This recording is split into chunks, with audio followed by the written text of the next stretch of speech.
So we're going to dive into a little bit more of the details and some of the specifics that you can do to actually get this set up in your company, right? And the first one being, how are we going to engage with our customers? And I kind of already touched on this, but these statistics blow my mind. But honestly, when you think about it, it doesn't seem that unheard of. 98% of text messages are opened. 95% opened and responded within 3 minutes of being delivered, and 5 times more likely to text somebody than call somebody back and all that. And I mean, I'd say just think about your own life. Like, I believe it. Like, it's everybody reads their text messages, and so I mean, within 3 minutes, like that kind of depends on the person. But you better believe it, they're reading it. And so sometimes it's easier to shoot a quick text or whatever. So a lot of us, I think, we think about all that in our personal life or whatever.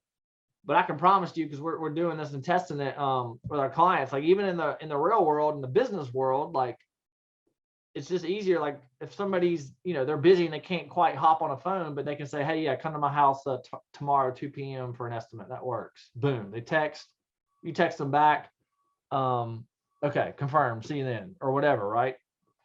So I don't think I explained this, but it's super powerful. So you just need to think about how you can implement the text messaging into your business.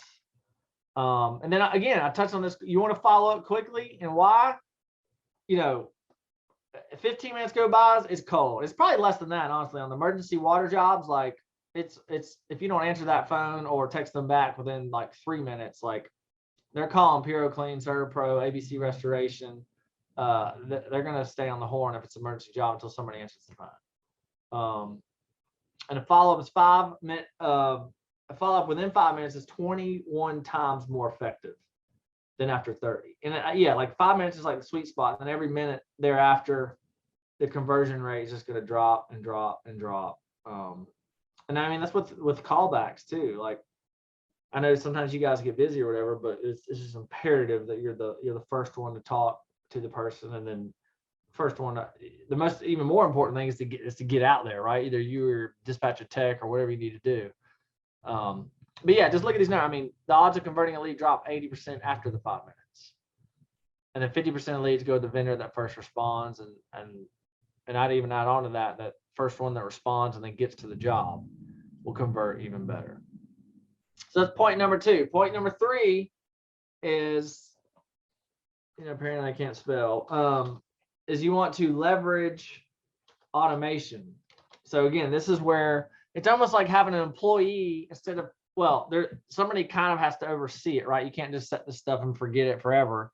But it's also like having a $40,000, $50,000 a year employee doing this stuff manually for you in your office, and that is where it's super powerful. And I feel like we're just kind of on the forefront of this. Well, obviously we are, right? We got a whole, metaverse and all this crazy stuff going on these days. But so technology is going to be becoming more and more. It tends to lag, in the construction world we're in, but it's coming. And so here's, an ideal outcome is, all right, so I showed you guys the problem. So what needs to happen to fix it is, what if every lead can get an email and a text messaging within 30 seconds saying, hey, sorry, we missed your call. I'll call you back within 3 minutes. I was on the other line or whatever, right? And then you can also have the automation sequences built out. I mean, really, as long as you want to go. I mean, you don't want to be, psycho on this and texting somebody 42 times about, a water damage quote. But you do have to follow up because, people are just life gets busy, things come up. So a little automation's in place to help you with that follow-up is never going to hurt. So this is just a higher level overview of what it could look like, right? Like, so let's say somebody does an email form fill on your website, and then we'll just follow this path up here. Like, they can get a text and an email saying, hey, Debbie, we got your inquiry about the mold removal. We'll give you a call within, 3 minutes or whatever, right? And then you can get a notification say, hey, somebody just emailed on your website. Somebody in the office needs to call them. Or you can also too, this is where it gets slick. You can set it to where when that comes in, it can ring you and say, hey, new lead came in, press 1 to connect. And then when you press 1, it can dial Debbie, because remember, you grabbed their phone number from the web form. It can dial Debbie and then connect you guys on a call there within like a minute. So that way it turns an email lead into a phone call. And again, at the end of the day, even with the text messaging, usually all that, you guys need to talk to them on the phone to get the details of the job. Is it an insurance claim? Is it not an insurance claim? Blah, blah, blah, right? So that's where it can be super powerful. But let's say nothing happens there. Well, that's where, well, guess what? And you can these durations I'm giving you, these can be catered to your business. But let's say 30 minutes later, you text Debbie again. And again, a lot of you guys might use Dash or House Call Pro or whatever for your booking system, fine. But there's systems also that, like ours, for example, has a booking system within it if you wanted to use it. But either way, you guys have booking systems. Well, you could text her and say, hey, well, here's a link to our calendar. Please book a day and time that works with you. Yeah, and that doesn't always work, right? But so you could do, let's say she doesn't respond to that. Well, guess what? An hour later, hey, Debbie, we see you haven't booked a call yet. Just following up here. You still want to get that mold off your kitchen wall or whatever. So you can set these to keep tagging her on and on and on. And again, you don't want to be psycho about it. But again, a little follow-up would never hurt. And especially if this is running in the background, if you're a smaller company and you're doing a lot of this on your own still, this is going on in the background while you're on the job taking care of them.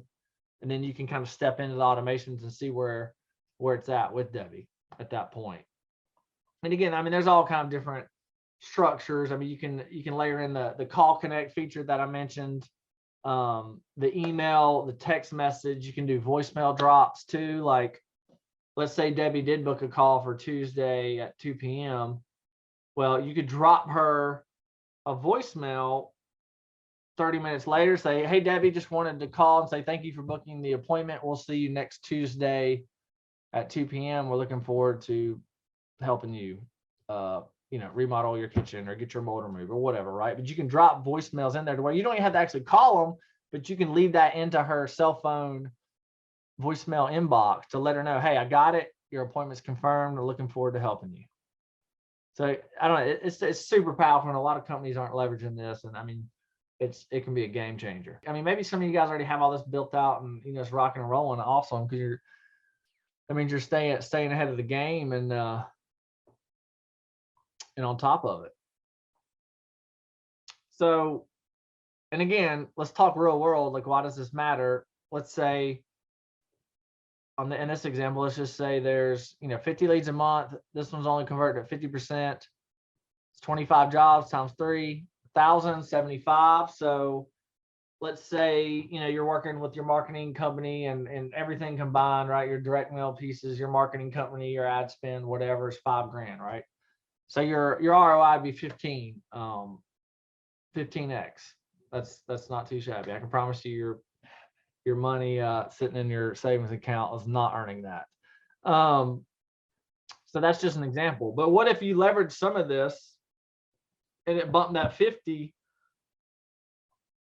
to 75%? That bumps you to 38 jobs times 3,000, right? We're just using averages. This doesn't even include the put back and the rebuild and some of that you guys might do, because then as you can 3x, 4x your average revenue ticket just from doing that alone.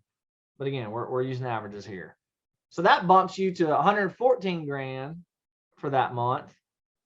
And that takes your, and everything being, when you test things and do split tests and all that, everything has to be consistent, and and you only change one variable, right? That's actually how you figure out what actually has an impact and improving on your marketing campaign and what doesn't. So remember, our $5,000 is still $5,000, right? Everything will remain constant there. But it took your 75 grand to 114. So it took your 15 ROI, which is honestly, like, if you're getting that, keep on rolling with it, right? But at the end of the day, our jobs as marketers and business owners is always looking for ways to improve, right? You want to move the needle forward. So taking a 15 to a 23x ROI, I've seen worse things, right? So again, that's why all this is powerful. I'm trying not to go too technical and down the weeds and all this. Like, because they can kind of get, but this is why it matters, right? At the end of the day, if you're not an owner and you're representing your marketing, coordinator for a restoration company, and you get all this stuff built out, and you show the owner, hey, this is where we were before we built this out. Like, I'm imagining they're going to keep you around if you're getting them a 15x ROI. But then you're like, hey, I got some of this stuff built out. Now we're getting a 23x ROI on our ad spend. I can promise you, they're going to keep you around. And if not, reach out to us and we'll bring you on board for sure. If you can get that. So that's why it's important. And again, this is the type of stuff that we do all day, every day. I mean, this is just some of our reviews from some of our restoration guys that it works, right? I'm not here talking theory. Like this is not like something I've been thinking about. This is like what we're doing currently and where the things are going. And this is just, again, this isn't all theory. These are just some reviews. Like, here's a text message from one of our clients, like $25,000 MIT, $70,000 rebuild, so almost $100,000 job. And yeah, here's a few more: $15,000 hotel job, $12,000 job. And just again, I just like showing this. This isn't me making this stuff up. We're doing this stuff all day, every day for our clients. Hope you got value out of that video. If you're looking for more ideas and strategies for better ways to market your water, mold, or fire damage restoration business online, you can go to restorationmarketinggroup.com, and there we have a free checklist you can download. It's called the Ultimate Online Marketing Guide for Damage Restoration Contractors. And there you'll be able to get the latest strategies that are working now to really increase your lead flow online. You could probably even 5 to 10x the number of leads you're getting per month from internet marketing. So there should be a link below, restorationmarketinggroup.com, and there you can download the checklist for free of charge, and we'll talk to you guys soon. Thanks.